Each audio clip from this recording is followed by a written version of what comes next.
Welcome to day to night channel. பழைய சாதத்தில் அப்பம் பண்ணுறத பார்க்க போகிறோம்.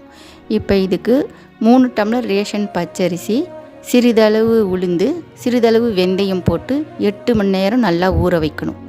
ஊற வைத்ததுக்கப்புறம் மிக்ஸி ஜாரில் போட்டு சிறிது தேங்காயும் போட்டு அதில் பழைய சாதத்தையும் போட்டு மைய அரைச்சதுக்கப்புறம் அதில் சிறிது சர்க்கரையும் சிறிது சோடா உப்பையும் போட்டு கலந்து வச்சிடணும்.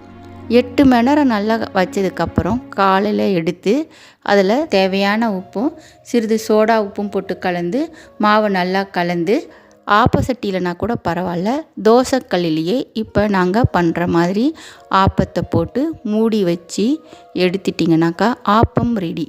இதுக்கு தேங்காய் பால் சர்க்கரையும் போட்டு சாப்பிட்டா நல்லாயிருக்கும். அப்படி இல்லைனாக்கா சர்க்கரை பிடிக்காதவங்க நாட்டு சர்க்கரையும் சேர்த்து சாப்பிடலாம். இந்த ரெசிபி பிடிச்சிருந்துச்சுன்னா லைக் பண்ணுங்கள், ஷேர் பண்ணுங்கள், சப்ஸ்கிரைப் பண்ணுங்கள். தேங்க்யூ.